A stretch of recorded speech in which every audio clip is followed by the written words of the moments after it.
చూస్ country delight, live better. ఇప్పుడే country delight యాప్ని download చేసుకోండి. Hi sir. హలో సార్ 2025 అంటేనే ఫిజికల్ లవ్ అంటున్న ఈ తరుణంలో నిజమైన ప్రేమ శరీర ఆకర్షణతో సంబంధం లేకుండా అరే దిస్ ఇస్ ట్రూ లవ్ రా అని ఎట్లా తెలుసుకోవాలి? చాలా కష్టమైంది ఈ రోజుల్లో దొరకడం, బట్ అది దొరికితే అదృష్టం. నేను కొన్ని ఇంపార్టెంట్ హైలైట్స్ చెప్తాను, సో దట్ ఎవరికైనా అట్లా ఉంటే మాత్రం ఆ లవ్ని వదులుకోకండి. మరి ఓకే, ఫస్ట్ ప్రేమను అర్థం చేసుకోవాలి. ప్రేమ అంటేనే unconditional, anything plus or minus, ఎలా ఉన్నా సరే విత్ వీక్నెస్. ఒకడు అంతా బాగుంటే అందరూ ఇష్టపడతారు, బట్ ఎలా ఉన్నా సరే వాళ్ళు మంచి చెడు గుడ్, వాళ్ళ బ్యాడ్ హ్యాబిట్ గుడ్ హ్యాబిట్ అన్నిటితో పాటు ఇష్టపడడం ఈజ్ అన్కండిషనల్గా.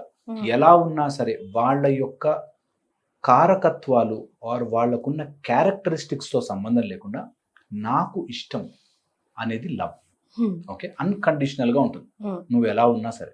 ఇట్స్ ఫస్ట్ లవ్ అనేది అర్థం చేసుకోవడం. కానీ అది తప్పు కదా, ఎందుకు వాడిని మార్చొద్దా తప్పు చేసినప్పుడు?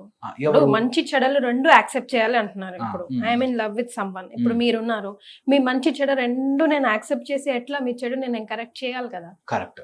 సో ఎంతమంది చెడుని కరెక్ట్ చేయగలరు? అంటే నా ప్రేమ వరకు, వేరే వాళ్ళతో నాకేంటి సంబంధం? సరే, మీరు కరెక్ట్ చేస్తూ పోతుంటే ఎందుకు కరెక్ట్ అవ్వాలి వాళ్ళు? మనకి ఎలా తెలుస్తుంది correct or wrong? So point is, నేను కరెక్ట్ చేస్తున్నాను అనేసరికి అందులో ప్రేమ లేదు. ఫస్ట్ థింగ్, వాళ్ళు మారాలి, వాళ్ళు చెయ్యాలి మనం చెప్పడం వరకు వేరే అదర్ థింగ్, బట్ మన ప్రేమ ఇస్ అదర్ థింగ్. కరెక్ట్ చేయడానికి వాళ్ళు ఇలా ఉంటే బాగుంటుంది అని మనం ఒక డెఫినేషన్ పెట్టుకుని ఆ డెఫినేషన్ తగ్గట్టుగా మనం పనిచేస్తున్నా మన ప్రేమ ఇస్ కాన్స్టెంట్. నాకు ఎలా ఉన్నా సరే, అందుకే మనకి భగవంతుడి ప్రేమ అని చెప్తారు. దేవుడు నా కోరికలు తీర్చకపోయినా I just love him. It's అన్కండిషనల్గా. నాకు ఏదో రోజు నాకు డెఫినెట్లీ రెస్పాండ్ అవుతుంది అని మనం ఎలా అయితే రెస్పాన్స్ కోసం వెయిట్ చేయకపోయినా మనం అలా కంటిన్యూస్గా భగవంతుడిని ఇష్టపడతామో, ఆర్ తల్లి పిల్లల మీద ఎలా అయితే ప్రేమ పెంచుకుంటుందో అన్కండిషనల్గా అలా ప్రేమ ఉండాలి. అది ఒరిజినల్ ప్రేమ.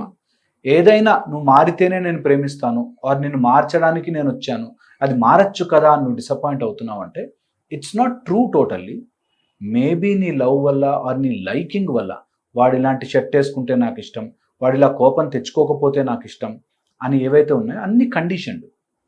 ఈ కండిషన్లో మనము బాసీ అయిపోయి మనం ఇంకా వాళ్ళని డామినేట్ చేసే ఛాన్స్ ఉంటుంది.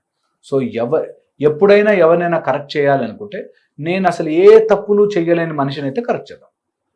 ప్రతి మనిషిలో ఏదో ఒక తప్పులు ఉంటాయి. ఓకే, ఏదో ఒక తప్పులు ఉంటాయి. అండ్ ఆ ప్రేమకి వాళ్ళని కరెక్ట్ చేయడానికి లింక్ లేదు. ఒక మర్డర్ చేసి వచ్చాడు, నేను నన్ను ప్రేమిస్తున్నా కదా అని కాపాడకూడదు. That's the difference. సో నీ ప్రేమ ఉంది, I love you, but what you have done you have to bear with it. ఆ రెస్పాన్సిబిలిటీ తీసుకోవాలి. ఓకే, అది చాలా ఇంపార్టెంట్. ఆ డిఫరెన్స్ తెలియక నేను ప్రేమించాను కాబట్టి నేను ఎలాగైనా కాపాడేస్తాను, నువ్వు ఎలా ఉన్నా నాకు ఇష్టమే, నా ఇష్టంలో there is no change, but నువ్వు అలా చేయడము తప్పు కాబట్టి దానికి తగ్గ punishment or whatever is there you have to suffer. నా ప్రేమ మారదు, ఈజ్ అ ఫండమెంటల్ వెయిట్ ఏం అవసరం లేదు. You can grow. నీ ప్రేమ తగ్గదంటున్నా, నువ్వు వెయిట్ దేనికి చేయాలి? వాడు మళ్ళీ వచ్చి వాడు మళ్ళీ మన ఒళ్ళో తలబెట్టుకుని పడుకోవాలనా వాట్? సో ఇక్కడ ఏమవుతుందంటే ప్రేమ అనేసరికి ఏదో జరిగి వాళ్ళు కూడా మన దగ్గర ఉంటేనే ప్రేమ అని అనుకుంటాం. నో, నాకు ఎక్కడ ఉన్నా ప్రేమే. My love is pure and clear that wherever you are, నీ ఆలోచన వస్తే అబ్బా అని అనిపిస్తున్నా. It is nowhere physical, it is nowhere నేను టచ్ చేయాలి, నువ్వు నాతో ఉండాలి, నా ప్రేమకు నువ్వు రెస్పాండ్ అవ్వాలి, నా ప్రేమ నువ్వు ఎస్ అని అగ్రీ చేయాలి, అగ్రీ చేయకపోతే నా కోపం వస్తుంది, ఏం లేవు. ఐ లవ్ యూ అంతే క్లియర్గా. ఆ లవ్ అనేది ఎప్పటికుండా ఇది అన్కండిషనల్గా ఉండే ప్రేమ. దీనికి ఫిజికల్ ఎగ్జిస్టెన్స్తో సంబంధమే లేదు. నీకు ఎలా తెలుస్తుంది అంటే టూ బ్యూటిఫుల్ కనెక్షన్స్ చెప్తాను. మనకి వెస్ట్ నుంచి వచ్చిన నాలెడ్జ్ ప్రకారం హార్ట్ అంటారు ప్రేమ.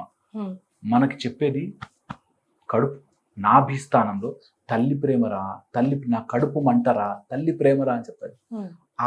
అంటే ఈ రెండిటి యొక్క కనెక్షన్ మనకి బ్రెయిన్ లోపల కొన్ని స్పిండిల్ సెల్స్ అని ఉంటాయి that vibrate with your stomach responses అన్నమాట.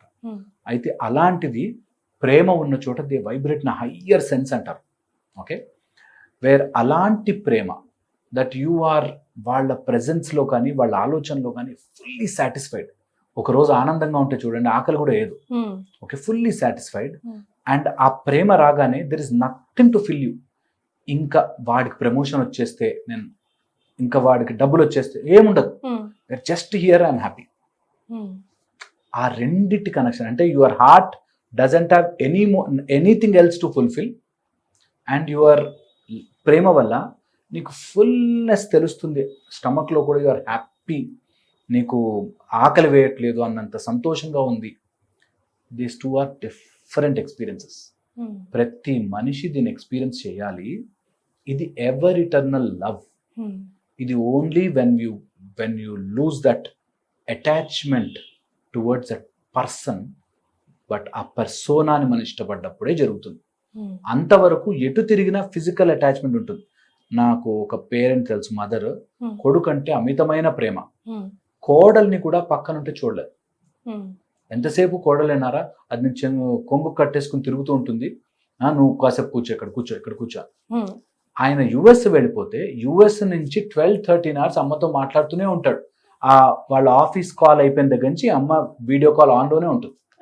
లేకపోతే ఈమె యాక్టింగ్ చేసేసి డిప్రెషన్ వచ్చినట్టు, రోగం వచ్చేసినట్టు, ఇప్పుడు హాస్పిటల్కి వెళ్ళిపోతున్నా అన్నట్టు సీన్ చేస్తుంది.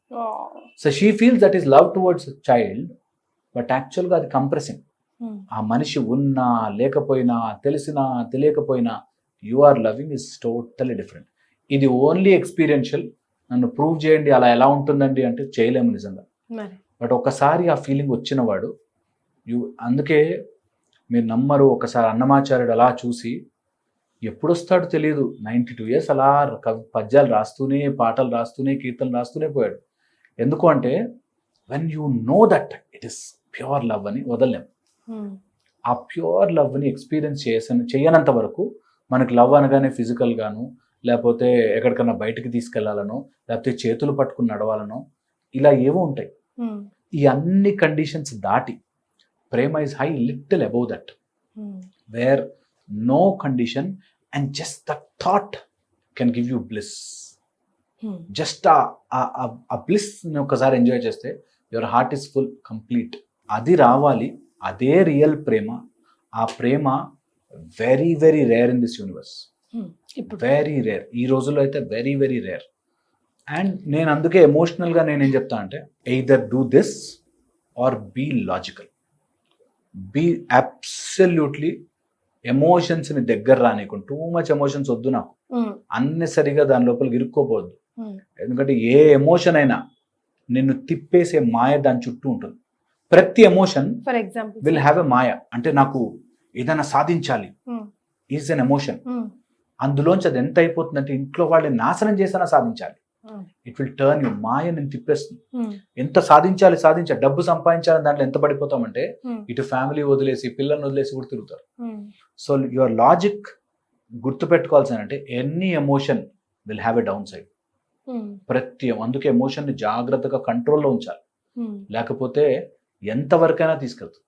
శ్రీరామచంద్రుడు అంతటి వాడే డల్ అయిపోతాడు.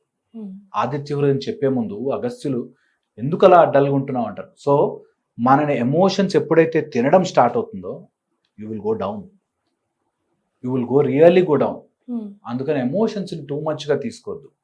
ఎప్పుడు ప్రేమని మాత్రం ఫుల్ ఫ్లెజ్డ్గా, అన్కండిషనల్గా, ఇప్పుడున్న ప్రతి సీను, ప్రతి situation I'm happy with it అనే అలవాటు చేసుకోగలిగితే వాడు ఉన్నా లేకపోయినా హ్యాపీ, అది జరిగినా జరగకపోయినా happy. I am true to my ఈ మొత్తం సెన్స్లో నేను చాలా సంతోషంగా ఉన్నానన్న చోట ప్రేమ ఆటోమేటిక్గా ఉద్భవిస్తుంది, పుడుతుంది. సో అలా ఉన్న చోట, హ్యాపీగా ఉన్న చోట అన్ని బాగుంటాయి. నేను చెప్తున్నది, బాధలో ఎప్పుడు పిల్లల్ని పెంచకండి, ఆ గిల్ట్లో పెంచకండి. చాలామంది తల్లులు ఇప్పుడు వర్కింగ్ ఉమెన్ ఉంటారు కదా, వాళ్ళు నేను ఇంట్లో పిల్లల్ని వదిలేసి వస్తున్నాను అనే బాధలో పెంచుతారు. ఇంటికి వెళ్ళగానే ఎక్కువ ఓవర్ కేరింగ్ చేసేస్తారు. అవసరం లేదు. మీరు ఏం చేసినా, ఎలా చేసినా కూడా you are mother, true love మీది. ఆ గిల్ట్ ఫీలింగ్తో అయ్యో నేను పిల్లలతో ఉండట్లేకపోతున్నాను అలానే రోడ్డు మీద వదిలేమని కాదు. యు సీ దట్ బ్యాలెన్స్ చాలా చాలా ఇంపార్టెంట్. ఆ బ్యాలెన్స్ని కనుక మెయింటైన్ చేసుకుంటూ ప్రేమగా ఉంటే యు అరౌండ్ పీపుల్ కూడా ప్రేమగా మారుతారు. There are studies which show when you vibrate positively, people around you will vibrate. Start. Neem Karoli Baba దగ్గర కూర్చుని వస్తే, రమణ ఆశ్రమానికి ఊరికే వెళ్ళి వస్తే మనకు టైప్ ఆఫ్ బ్లెస్ ఉంటుంది.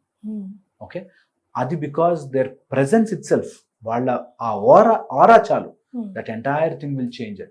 సో మన ప్రేమ షుడ్ బి క్యాప్టివేటింగ్. ఇట్లా అందరూ మన చుట్టూ ఉన్న వాళ్ళంతా ఇట్లా ఎంత ప్లెజెంట్నెస్ ఉందిరా అనేటటువంటి ప్రేమ ఆటోమేటిక్ వస్తుంది. కంప్రెసింగ్ అయిన చోట ప్రేమ పోతుంది. సో ఫిజికల్గా లేకుండా ప్రేమ ఉంటుంది, అండ్ అది నిజంగా ఎక్స్పీరియన్స్ చేసిన వాడికి తెలుస్తుంది. ఎస్, నోరుతో చెప్పింది కాదండి, ఏదైనా ఇక్కడ ఇంపార్టెంట్ అంటున్నారు హరీష్ గారు. ట్రై చేసి చూడండి కదా, వచ్చేస్తుంది. అంతే కదండి. Thank you so much.